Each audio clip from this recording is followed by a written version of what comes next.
the importance of making decisions, the impact that impacts trust, carrying the load, manipulation, boundaries, and covert contracts, the emergency poop story, erectile dysfunction, the importance of making decisions. Welcome to the Morrow Marriage podcast, guys, and I am throwing this in, even though we have a lot of questions and a lot of titles that you want, because we had a man on the phone with me yesterday who did not want to make a decision to join the program. Okay, and even Kathryn, her part of the conversation, she jumped in and said, hey, this is Kathryn here. I've been listening for a few minutes. Can I talk to you? And I wanted to break this down because I ended up taking this into a deep lesson with my men and going through some very difficult decisions that a lot of them have to make in their life. The most important thing I want you to understand with decisions is if you want change in your life, I was talking to men, but I'm going to say women too, you have to make a decision. Number one, nothing will change if you don't change or decide what that change should be, look like, and then follow through on it. And not making a decision is actually making a decision to stay where you are. Yes, I love that one. That's such a beautiful line. Thanks. You're making a decision to not go where you want and stay where you are, okay? Now, why is this important? Well, so many times we're talking about leadership, and again, not necessarily the man here, because if you're a woman and you're the one who wants more, then you're gonna have to lead for now. Okay? And so you make a decision and you dive in. Now here's the problem. So many of you say, well, I want this, and it still goes back to your partner, which means you're not making a healthy decision for your life. Because if it's tied to your partner, okay, well, if I do that, she's gonna give me divorce papers. If I do that, she's gonna ask me to leave. If I do that, text message, she's gonna block me. If it's tied to them, you're not taking any responsibility for yourself. Literally, you're deciding if it's gonna work for them, which means they already told you this isn't working for them and you're screwing yourself over. You're not actually making a decision.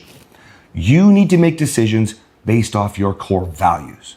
So let's use the divorce example. Can I jump in for a quick second? Oh yeah, sure. Keep in mind, guys, that we're not talking about every relationship. Yes, the decision part applies to every relationship. But if you're at the point where you say, if I do this, he or she is going to divorce me, you are already in crisis. I was trying to think, leave a cup on the counter and your wife's going to divorce you. I always say it's not about making jaywalking. Yes, it's something that's really trivial, not like jaywalking, but something that's really minor could cause your wife or your husband to lose it and say, that's it, we're done. So if you're in crisis, you say, I can't do that, she's going to divorce me. Anything could make her divorce you if this is the position that you're in. And this topic about making decisions is even more important for those of you who need to actually make the decisions to provide the structure for where you want the marriage to go, which is not divorce. That's right. That's why I'm going to stick with the divorce example. Mm-hmm. I piss a lot of women off when I say, if your wife hands you divorce papers, just smile and be like, babe, this is awesome. It gets dark at 7:30. I was going to do s'mores tonight. We'll use this to start the fire, right? So go back to the last episode, right? And I'm using facial expressions, non-verbal, okay? Big smile on purpose. I'm excited. This is awesome.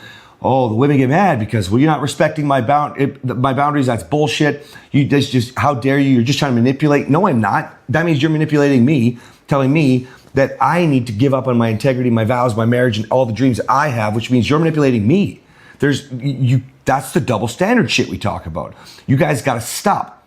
Make the decision for what you want. If they can lead divorce, I'm going to sign the papers. I have to get a lawyer to protect myself. Nothing is happening today. You have time before this happens. Mm-hmm. That means you don't even need a lawyer yet.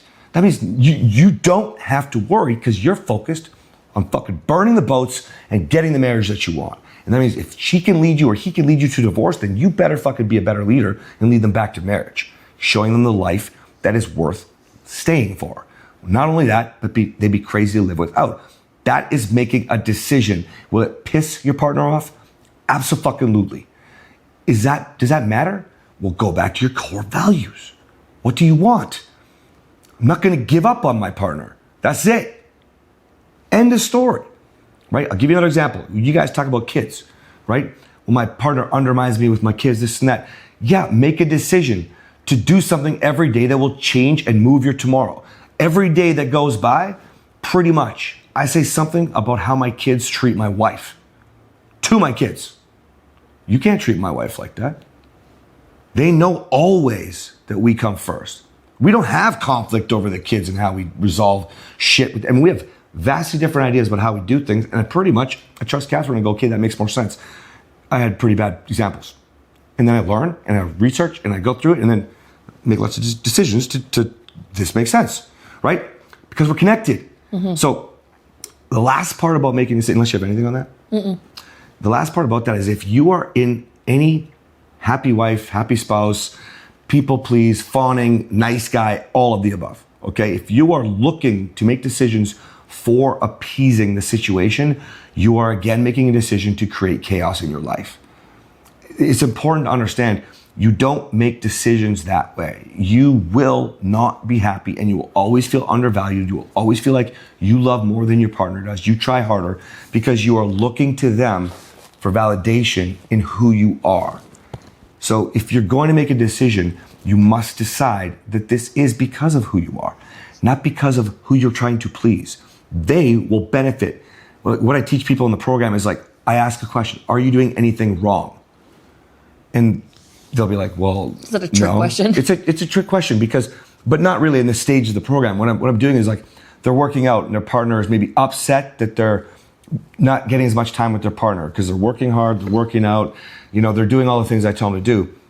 Are you doing anything wrong? No, you're doing all great things. You probably need to balance your time more, but you need to make the decision to not stop all of these good things. It's like when you told me in the beginning, right? When I was going to church with you, completely atheist, going to church with Kathryn, going, okay, well, I can learn something here and trying to find the benefit, right? And when my family found out, they made fun of me, okay? And what's one of the reasons we don't talk to them? They're just terrible people. But Kathryn just looked at me and said, is it bad to hear the lessons that you're learning at church? And I was like, well, no. And I had this big, long processing session of, look at all the wonderful things you learn at church. It's actually all good. Maybe more people should go to church, this is an atheist talking, right? If you're not doing anything wrong and you've made the decision to keep going, then don't follow their lead. Create the structure as you lead to give them more of that. Where this came up was because a man refused. There's nothing we could do. I said to Kathryn, there's nothing I could do. I could help that guy. You said on the phone when you jumped in, Cass would never work this hard to get someone in the program. And it's true. I don't give a fuck. We get new people every single day, sometimes 10 in a day. Like we are on fire growing, scaling like you wouldn't believe. I don't actually have time to convince you to want help to finally change the rest of your life. I don't.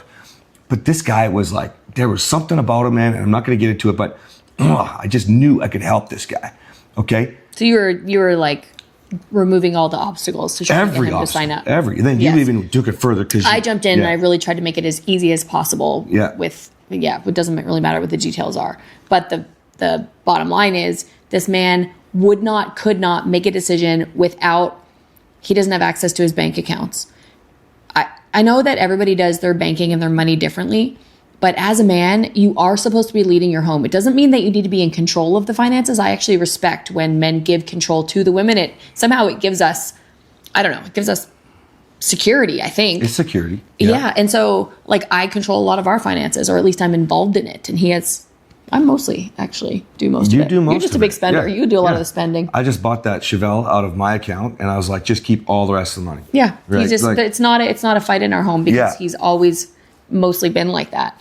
But as men, I do believe that you do still have to have a hand in it. You should know how much money you have. You should know if you can go on a vacation. You should know if you have any disposable income. You should know what your debts are and what payments are coming out. You should know those things so that you can make a financial decision. You shouldn't put every decision on your wife. Now, as women, we do want to have a part in all of that, and it does give us security and power to have control over the bank accounts. However, as a man, you don't just get to just go hands off and say, oh, I don't know. My wife controls everything. My wife makes every decision. Your wife is exhausted.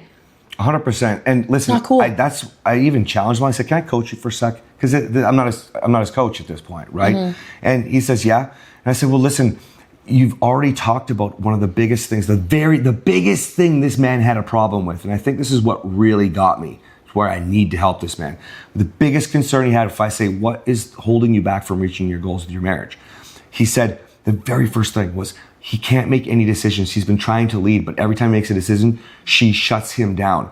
Now he wants to go talk to his wife about The next decision.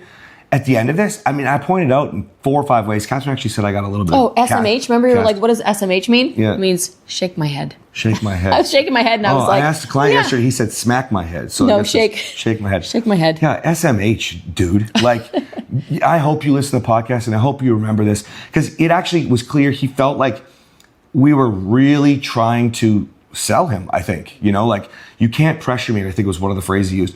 Whoa, fuck, man, like, wrong idea. Absolutely wrong idea. We You're removed- just actually a motherfucking pussy going to mommy for permission all the time, and I tried to save you. Now, I did not say that to you when you were on the call because I have more respect for you, but I'm on my podcast now, and you're a bitch who's not going anywhere in life because mommy is going to leave you and you're going to repeat your mistakes, always asking for permission.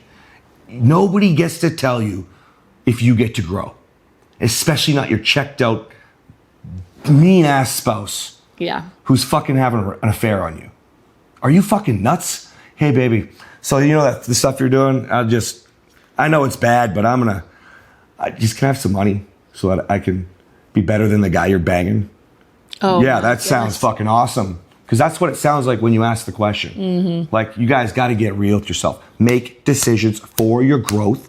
Men and women. Men and women. And to know that if somebody else has it, you can have it and decide today. I love how you start a call. I started doing it. She says, are you ready for the first day of the rest of your life? Are you ready to make an investment in yourself today? Every decision is based off that in our life. Mm-hmm. And you want our life. So you have to understand this, adopt it, and run with it. Okay? Amen. Preach, baby. Thank you. See you guys. Bye. I just about said I love you guys. Because I was about We do love you guys. I do love you, but I was thinking about my wife and I'm trying to do multitasking. All right. See you guys. Bye.